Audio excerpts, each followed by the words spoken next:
ગુજરાતના 54 લાખ ખેડૂતો પશુપાલકો બરબાદ થઈ જવાના છે. ખેડૂતોને ખૂબ મોટું નુકસાન થવા જઈ રહ્યું છે.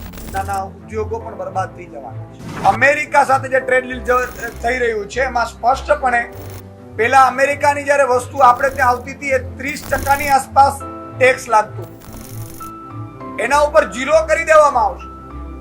અને આપણી જે વસ્તુ 0 ટેક્સ ઉપર જઈ રહી હતી એના ઉપર 18% ટેક્સ લાગશે. એટલે કે આપણા જે ખેડૂતો છે ઓલરેડી દબાણમાં છે.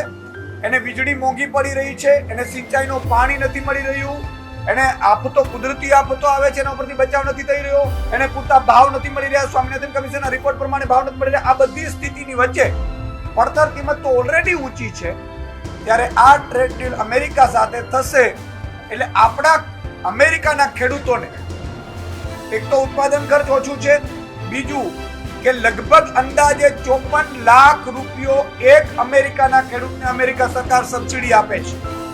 હવે આ સબસિડી અમેરિકા સરકાર આપે છે એટલે એની જે ઉત્પાદન ખર્ચ છે એ તો તળિયે વયું જશે અને એ અહીંયા માલ આવશે એટલે સ્વાભાવિક છે કે આપણા ખેડૂતોના ભાવ એકદમ તળિયે વયા જશે.